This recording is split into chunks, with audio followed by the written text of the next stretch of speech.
Bună ziua frumoși mei Capricorn, bine ați venit dragii mei, astăzi vom face etalare care va fi despre mesaje, mesaje bonus pentru voi. Această etalare o făceam pentru membrii canalului, pentru cei care erau abonați la secțiunea membri, dar am hotărât să le fac publice aceste mesaje pentru că ieșau foarte, foarte cărcate de informații și am nu știu, simt nevoia ca aceste informații să ajungă la cât mai multe persoane, nu doar la câteva care sunt abonate pe acea secțiune. Nu voi renunța la secțiunea membrii, dacă vreți să sprijiniți în continuare acest canal și să rămâneți abonați, e ok, dacă nu, niciun fel de problemă, puteți să vă dezabonați, da, de acolo. Aceste etalări nu le voi face în fiecare lună, le voi face doar dacă voi avea timp. De această dată am considerat că am o bucățică de timp ca să fac aceste etalări și nu au termen de valabilitate, de altfel nicio etalare nu are, pentru că în tarot nu există timpul, dar na, trebuie să facem ce face toată lumea. Ce vreau să mai spun? Avem 3 seturi de oracol și un set de cărți de tarot care conține mesaje, să zicem așa, și vom scoate câte 3 cărți din fiecare pachet, da? Și este valabilă pentru toți cei care aveți Soare, Luna, Ascendent sau Venus, bineînțeles, în Capricorn. Bun, hai să-mi așez masa un pic mai comod, să zicem așa. Și începem. Pentru frumoșii mei Capricorni sau cei care aveți Lună, Ascendent sau Venus în Capricorn. Să vedem primele 3 mesaje pentru voi, dragii mei. S-au format atât de frumos, s-au concentrat toate mesajele atât de frumos la toate zodiile. Să vedem și la voi înspre ce alte puncte din viața voastră se centrează. Nu sunt specifice pentru iubire sau pentru... sunt generale, da? Hai să vedem. Primul mesaj pentru Capricornii mei frumoși. Abandon. Interesant. Ego spiritual. Și mai interesant. Sau ego, neapărat, nu neapărat trebuie să fie spiritual, dar avem respect, ultimul mesaj pentru tine. Nu te îngrijora, avem la capătul cărților.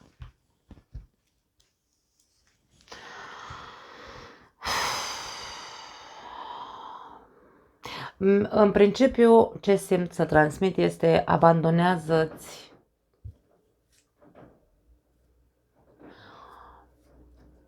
abandonează nevoia de a te simți mai sus decât ceilalți.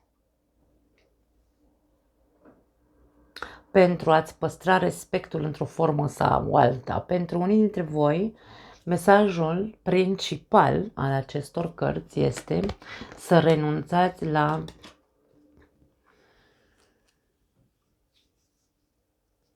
ego din frica sau, nu din frica, da, mă rog, nu știu dacă e corect, din frică sau pentru frica de a nu fi respectat. Unii dintre voi sunteți ca niște pietre. Nu neapărat că aveți un ego foarte mare, atenție, nu vorbim despre asta, da? Când spunem cuvântul ego, câteodată nu vrea să spună ceea ce spune, de fapt, ego-ul, da?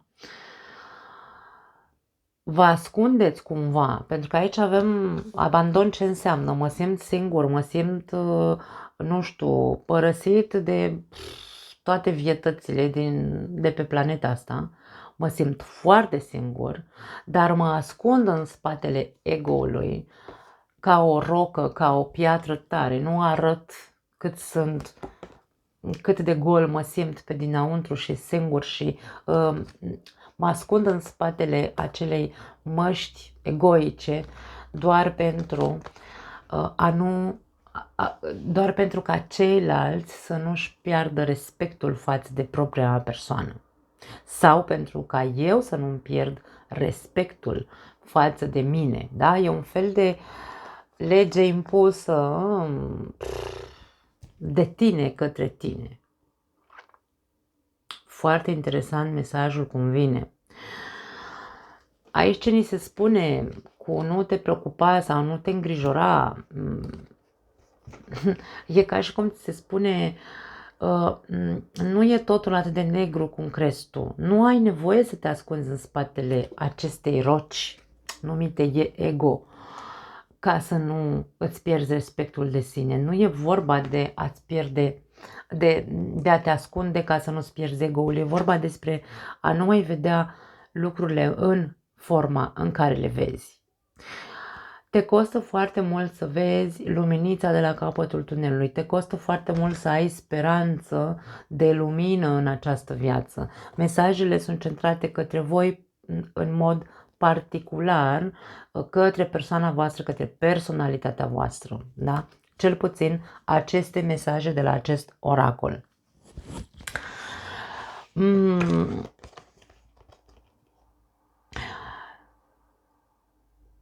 Eu simt nevoia să transmit că aici tu trebuie să muncești foarte mult cu tine la respectul de sine.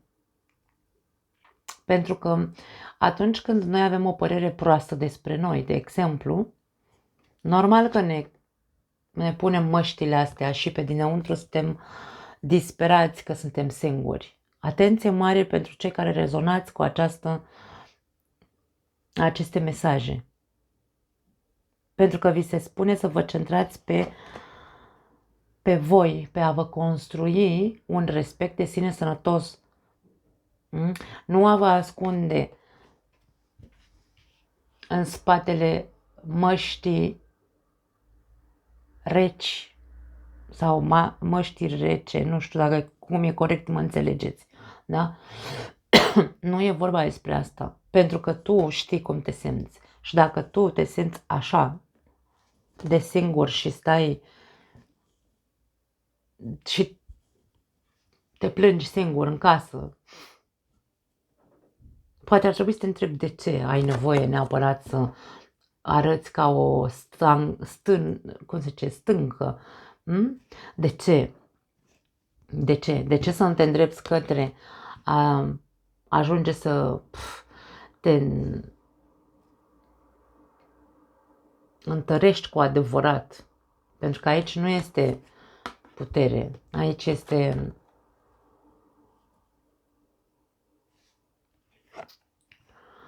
debilitate, nu știu dacă este corect în românește cuvântul debilitate, de mă simt slăbit, e slăbiciune, pardon, asta vreau să zic, da?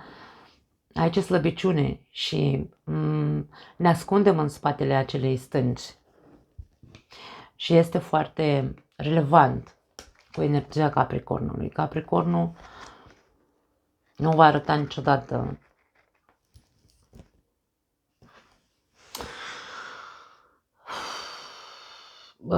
mă simt foarte apăsată în momentul de față. Nu știu cu cine m-am conectat. Ideea este că mesajele care sunt transmise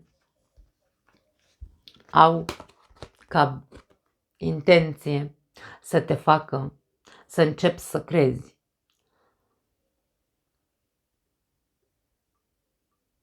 că există o zonă luminoasă. Nu e doar întuneric sau nu va fi doar întuneric în viața ta, dar trebuie să pornești de aici, de la a te respecta cu adevărat ca persoană pe planeta asta. Nu ați forma măști, pur și simplu, măști reci în care să nu lași pe nimeni gheață, da? Să nu vadă nimeni că tu de fapt aici, uite cât plouă în sufletul tău, aici avem picături de ploaie. Cadavru aici, bine cadavru, un craniu. Da, cei care rezonați cu aceste mesaje înțelegeți cu adevărat ce vor de fapt aceste cărți să vă transmită. Hai să vedem din oracolul cu mesaje de vindecare, nu neapărat sunt de vindecare fizică, ci pot fi de vindecare spirituală sau psihologică, dacă vreți. Hai să vedem ce mesaje extra avem pentru Capricorni. A căzut unul. Transformă-ți gândurile care te sufocă sau care îți produc anxietate. Fii conștient de orice lucru care te îngrijorează. Deci aici se spune nu te îngrijora. Pentru ce te îngrijorezi atât de tare și pentru ce te îngrijorezi pe negativ, rău de tot. Adică eu știu că e incoerent ce spun. A te îngrijora înseamnă că ești pe negativ. Dar ideea este de ce te îngrijorezi pe atât de mult ca și cum dracu e negru rău de tot și nu se vede Dumnezeu pe nicăieri pentru că uite el m-a părăsit și a luat mâna după mine. Cine crede așa ceva? Care dintre voi credeți așa ceva, vreau să zic, da? Aici e vorba despre gândurile tale care te omoară practic. Fii conștient de orice lucru care te îngrijorează. Ce faci când ești agitat? Câtă putere pierzi și în ce parte a corpului tău pierzi acea putere? Nu știu dacă a mai ieșit sau este foarte asemănător cu un alt mesaj pe care l-am văzut. Wow, dar nu mi-aduc aminte acum exact la ce zodie. Nu știu dacă la Leu. Nu știu sigur. Obiectivul tău este să observi cât de mult îți afectează sănătatea grijile și să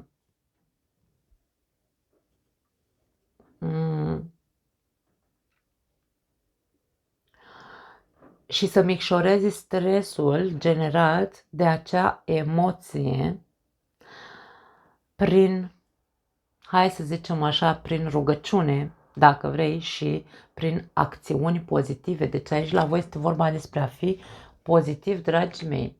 Pentru că voi singuri, e ca și cum voi singuri vă abandonați pe voi.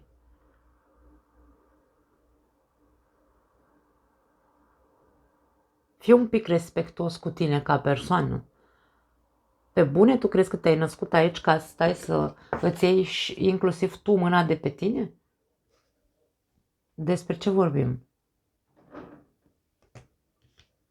Dacă este vorba despre ego, pentru unii dintre voi, dacă aveți așa un ego foarte inflamat, pentru că voi credeți că întotdeauna aveți dreptate, indiferent că vă faceți rău cu mâna voastră, mare atenție, pentru că aici ego-ul tău, uite, tu ești un titirez în mâinile acestui ego al tău.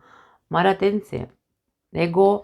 Ego-ul când te manipulează cum vrea el și te duce în zona lui de siguranță, chipurile, tu nu mai ai niciun fel de respect față de tine, ca om pe planeta asta.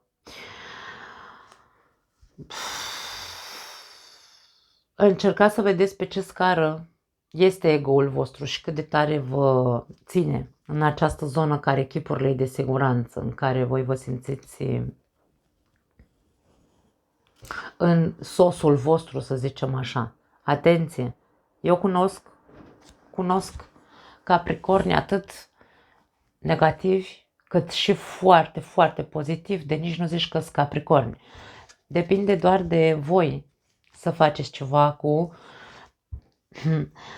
ce rezonați din această etalare, da? Atenție! Atenție, nu începeți să mă înjurați dacă vă deranjează, este ego-ul vostru care este deranjat, da? Dar dacă nu rezonează și vă deranjează, aveți o problemă psihologică, mergeți și căutați-vă. Următorul mesaj, vizualizează-ți un corp sănătos și o minte sănătoasă.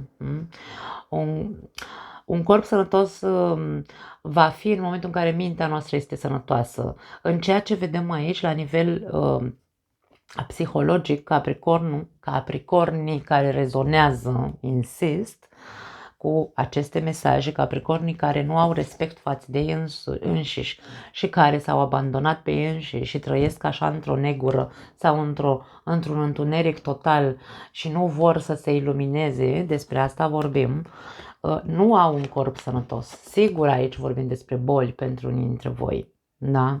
Pentru că trăiți în aceste gânduri care tot timpul vă duc în același loc, ego-ul tău, după cum am zis, într-un fel sau altul te menține în acea zonă. Tu știi de ce. În fine, vizualizează-te ca fiind o persoană complet sănătoasă pe dinăuntrul și pe din afară. Fă ceva care să te ajute să ajungi la acest stadiu. Obiectivul tău este să faci tot ceea ce stă în puterea ta pentru a fi cât mai sănătos posibil și insist din toate punctele de vedere, psihic și fizic. Aici e momentul să începi să te respecti cu adevărat pe tine ca om venit pe această planetă, indiferent de bagajul cu care vii, pentru că foarte multe persoane se agață de un trecut pe care l-au avut, se agață de niște trăiri și traume care, da, într-adevăr, nimeni n-a scăpat de traume.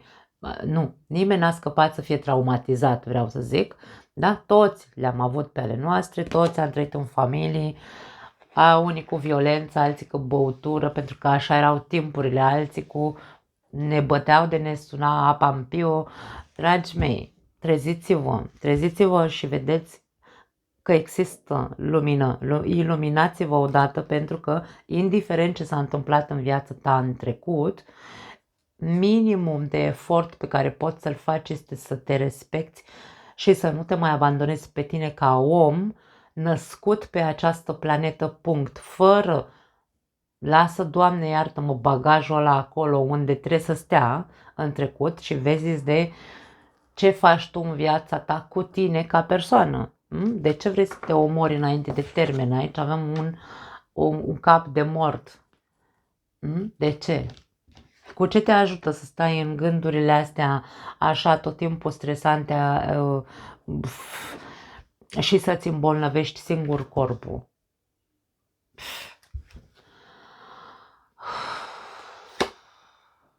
Introdu umorul în viața ta, poftim. Deci această carte, acest mesaj nu putea să fie mai potrivit. Cât de mult râzi? Eu nu te văd aici să râzi deloc aproape. Cel puțin cei pentru care sunt aceste mesaje. Analizează dacă cu adevărat ai simțul umorului, pentru că vindecarea este mult mai ușoară dacă aplici un pic de umor în viața ta. Râsul poate vindeca aproape orice. Cel puțin vindecă iritațiile rutinare, adică iritațiile de zi cu zi. Dacă te enervează unul, în loc să te încui așa în gânduri de-astea prăpăstioase și negative, mai bine râzi pur și simplu. Este o practică foarte sănătoasă și pe mine m-a costat foarte mult să iau un râs când simțeam că ceva din exterior vine și eu simțeam ca pe ceva personal, ca un atac personal.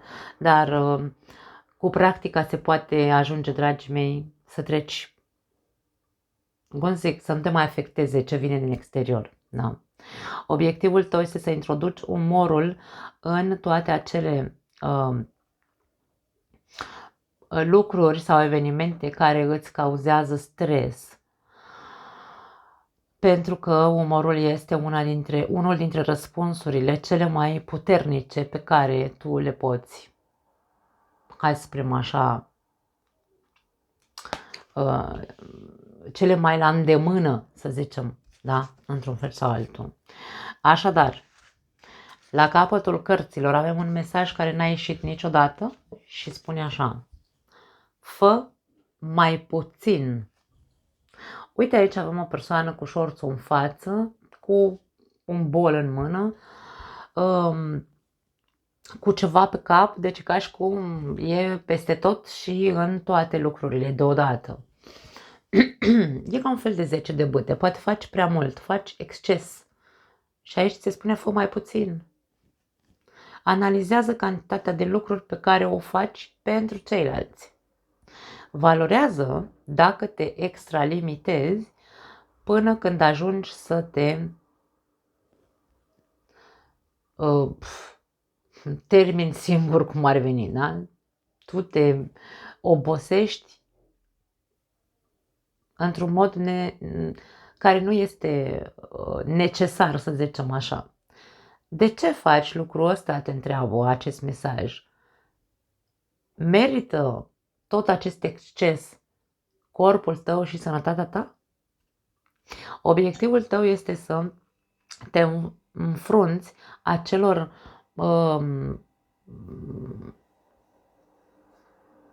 explicații fundamentale pe care ți le dai ție și pentru care tu îți riști sănătatea într-o manieră nenecesară, dacă vrei. Nu știu dacă e corect, nu cred că e corect, nu îmi sună corect gramatical, dar este ca să înțelegeți ce vrea să spună acest mesaj. Așadar, dragii mei Capricorni, aveți de reflectat puțin mai mult asupra tuturor lucrurilor pe care le faceți și tuturor gândurilor pe care le lăsați să vă omoare. Nu pot spune altceva. Hai să vedem ce spun îngerii iubirii, ce mesaje extra sunt pentru voi în ale emoțiilor sau sentimentelor. Ok, a căzut unul. Lasă-ți prietenii să te ajute. Are coerență cu tine. Ai prieteni. Unde sunt prietenii tăi? Dacă te simți abandonat de toată lumea, este pentru că tu te-ai abandonat într-un moment sau altul sau te abandonezi în continuare. N-ai prieteni, n-ai pe nimeni. Caută să-ți faci prieteni. Nu impune respectul, atenție, aici am în cap acest mesaj, nu știu pentru cine e. Dacă tu ai prieteni, dar prietenii tăi și-au luat mâna de pe tine pentru că tu ești foarte așa egoic și impui respect, tu ești cel care taie, spânzură, nu știu, habar n-am, voi știți. Să nu te mire că te abandonează lumea aici. Vedeți? Pentru că sunt foarte multe categorii de Capricorn, nu neapărat de Capricorn, toată lumea, fiecare zodie în parte are vari categorii, nu suntem toți la fel. Și de-aia mi s-a transmis aici mesajul ăsta pentru cei care sunt așa cu un ego foarte inflamat și impun foarte mult respect, inclusiv prietenilor. De ce nu le permiți prietenilor să-ți dea un sfat? De ce nu-ți place sau nu accepti, de exemplu, dacă cineva, hai să zicem, face mișto de tine într-un fel sau altul. Eu am cunoscut, în familia mea există o persoană în zodia Capricorn care făcea mișto de toată lumea, dar când cineva îl lua pe el la mișto, între ghilimele la mișto mă refer, nu știu, cum facem așa, glume de-astea, hai să zicem, ne înțepăm unul pe celălalt, el putea să aibă dreptul să înțepe pe toată lumea, dar nimeni nu avea dreptul să-l înțepe pe el. Atenție, dacă te regăsești în acest mesaj, nu te mira că ești singur și că nimeni nu mai vrea să aibă de-a face cu tine. Fă ceva, trezește-te, iluminează-te și începe să-ți transformi felul de a fi, pentru că până la urmă și la coadă aici e despre tine. Dacă tu vrei să rămâi singur toată viața ta și să fii tot timpul abandonat de toată lumea pentru că nimeni nu te... Da, știți că eu sunt directă și asta e, eu îmi asum să mă jurați, nicio problemă, dar dacă există persoane care nu te mai suportă pentru că tu ai acest ego care, Doamne ferește, nu ajunge nimeni cu prăjina la nivelul tău, atenție, atenție, atenție, îți dau voie să mă înjuri. Da, da, după aia fă ceva, după ce mă înjuri, fă ceva cu tine, da? Iubire adevărată sau iubire sinceră, aici ne spune că unii dintre voi aveți, pe plan amoros, aveți o persoană care vă iubește cu adevărat. Dacă v-a abandonat acea persoană, atenție, e pentru ceva ce voi ați făcut. Poate n-ați respectat îndeajuns această persoană sau această relație. Poate tu ai considerat că ești singurul care are dreptate într-un fel sau altul în relația ta. Dacă sunteți singuri, Puteți avea parte de o dragoste sinceră sau de o persoană care să vă iubească cu adevărat, dar n-aveți cum să ajungeți la acea persoană sau acea persoană n-are cum să ajungă în viața voastră atâta timp cât avem energiile pe care le avem aici. Este clar că tu trebuie să faci niște schimbări totale în tine, este vorba despre a ieși din gândurile propăstioase, din a începe să-ți schimbi, da, felul de a vedea lucrurile și a începe să introduci umorul în viața ta, fii mai vesel, pentru că ești prea negru, îmi vine să zic. Îmi pare rău, dragii mei. Dacă pretinzi să ai pe cineva în viața ta, dacă ești singur, nu-ți rămâne altceva decât să faci schimbări profunde în tine.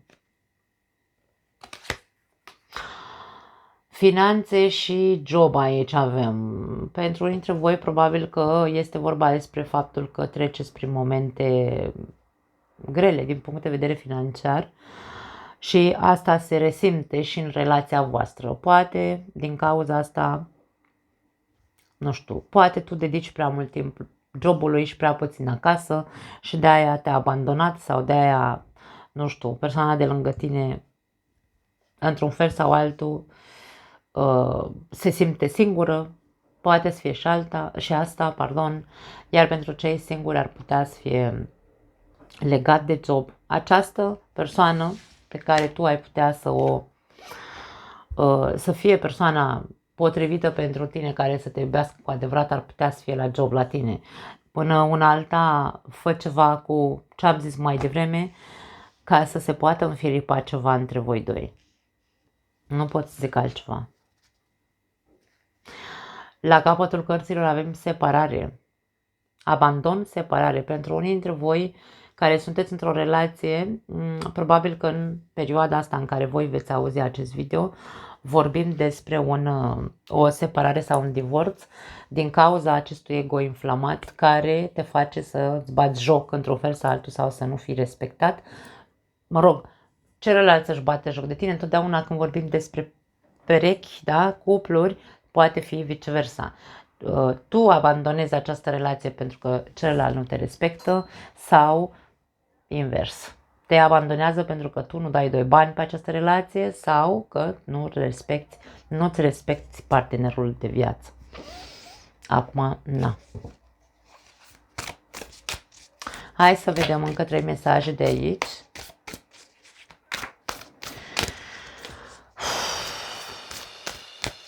Îmi este cel mai greu probabil să vorbesc așa cu voi. Pentru că eu mă resimt foarte tare. Cum sunt ascendent Capricorn, eu empatizez foarte mult cu voi. Și mi este foarte greu să fiu dură cu voi, dar n-avem ce face, dragii mei. Trebuie să fim duri. Îmi pare rău, sincer.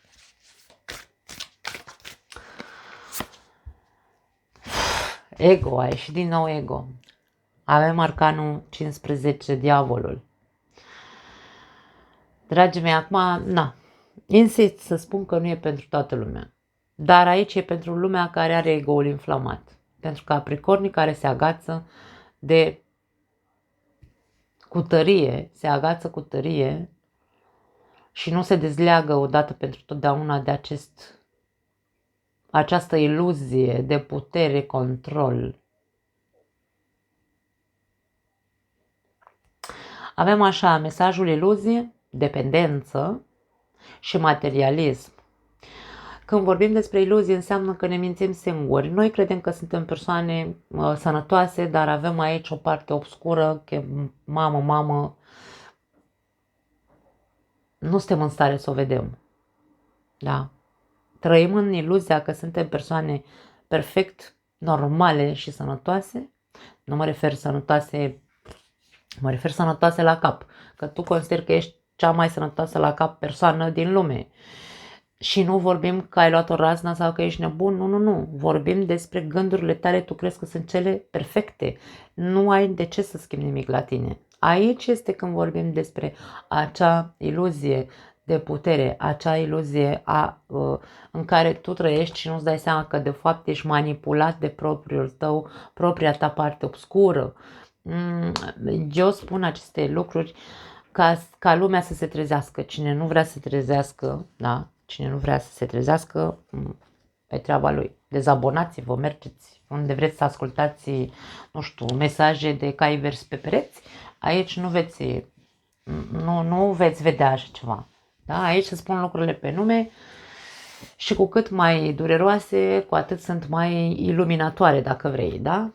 Mai de trezire.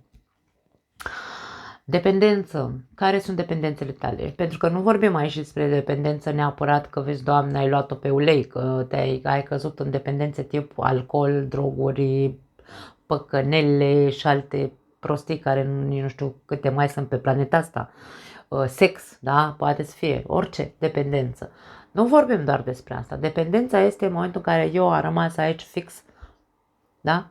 Fix într-o dependență de a gândi pe negativ, de a gândi că băi, dracui drac, nu există Dumnezeu, nu mă scoate nimeni de aici. Dependența de a rămâne în gândurile care mă definesc. Nu știu de ce mi se transmite mesajul ăsta. Dependența de a vedea, da, că nu există soluții. Negativ, foarte mult negativ în cartea Diavolul. Nu vine cu nimic pozitiv. Dar în același timp cartea Diavolul vine cu energia, sau mă rog, cu mesajul în care ți se spune că tu ai liberul arbitru. Aici avem, uite imaginea asta. Avem o colivie cu o pasăre înăuntru, dar ușa de la colivie e deschisă. Diavolul nu te ține acolo. Zice, tu alegi că vrei să ieși de aici. Ai liberul arbitru. Dacă tu consideri că ești într-o colivie sau că toată viața vei trăi într-o colivie și ușa e deschisă, e doar alegerea ta. Tu poți oricând să ieși de acolo. Ce te ține acolo? Dependența de gânduri negative. Dependența de a crede că tu știi cel mai bine cum stau lucrurile în viața ta. Eu nu zic că tu nu știi cel mai bine cum stau lucrurile în viața ta, pentru că tu le-ai trăit. Ideea e alta. Există și altceva. Există și altceva. Există și lumină, nu doar întuneric, nu doar negru. Și materialism avem aici. Materialismul, aici vorbim despre, poate fi pentru unii dintre voi, legat de finanțe și job, cum am zis mai devreme. Poate sunteți foarte doar pe, nu știu, dacă sunteți într-o relație, de exemplu, sunteți doar pe job, neglijați relația și așa mai departe, dar după aia vezi, Doamne, te plângi că i s-a urât cu binele la partenera ta și te-a lăsat pentru că tu îi dădeai de toate. Da, poate îi dădeai de toate din punct de vedere financiar, dar într-o relație nu doar asta contează, da? Iar pentru alții dintre voi ar putea să fie că sunteți materialiști și nu vreți pe nimeni în viața voastră dacă nu are bani. Acum e doar alegerea fiecăruia din nou aici. Ieșim din cușcă când vrem noi, da? Ieșim, ne schimbăm părerea când vrem noi. Nu are importanță restul mesajelor pe care le-aș mai spune.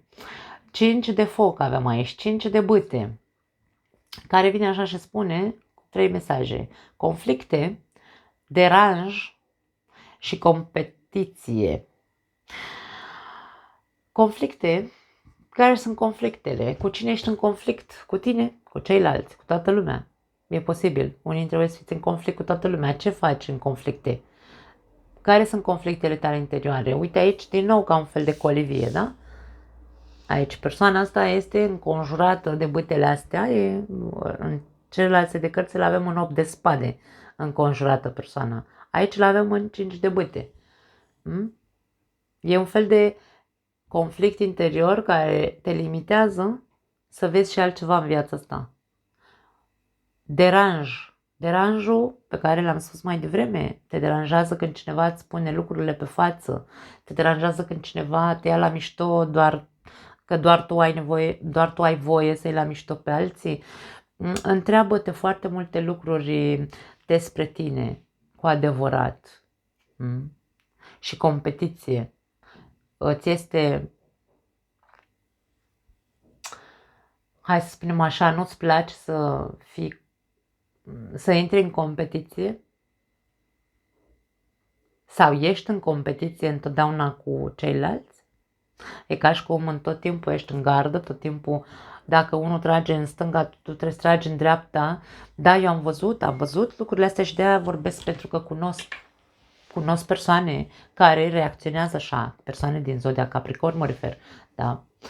Care în tot timpul sunt pe contră, niciodată nu rezonezi cu ei, da? Sau să-i faci să intre în, să-și schimbe părerea într-un fel sau altul. Atenție, sunt mesaje care vin către tine să-ți spună că e momentul să te iluminezi, să acceptă că trebuie să faci ceva pentru tine ca persoană.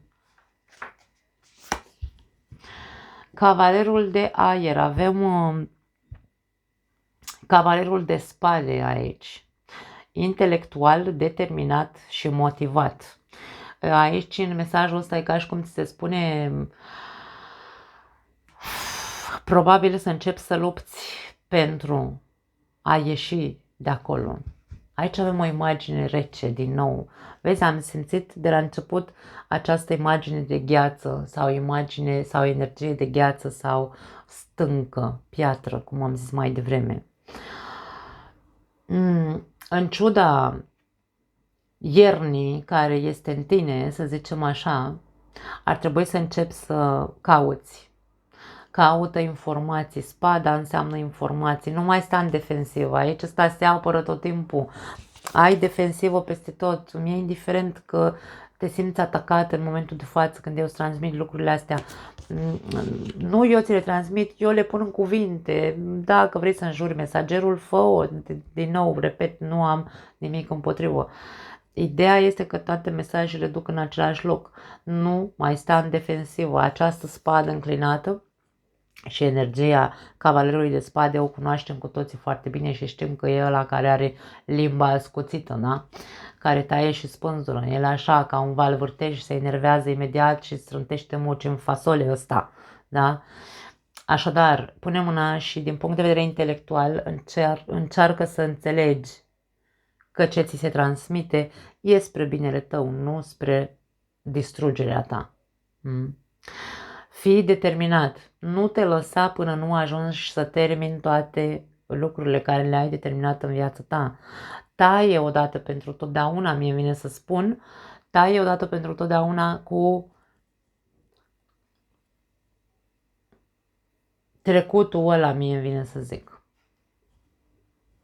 Renunță la el și începe să trăiești din ziua de astăzi către viitor. Ca și cum nu a existat nimic până acum în viața ta decât acum, momentul de față, și fă tot ce stă în putere să poți să ai un viitor sănătos. Și motivează-te, caută să te motivezi. Motivează-te, motivează-te, motivează-te, nu te mai abandona ca persoană.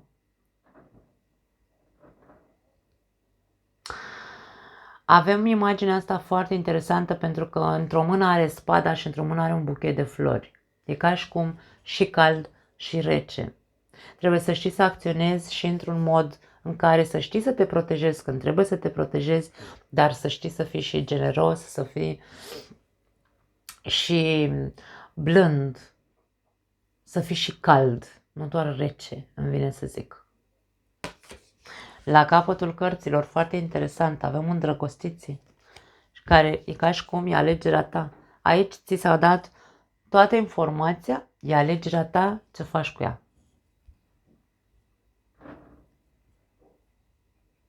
Îngerul a venit și și-a spus, ți-a transmis tot ce trebuia să mai auzi în plus.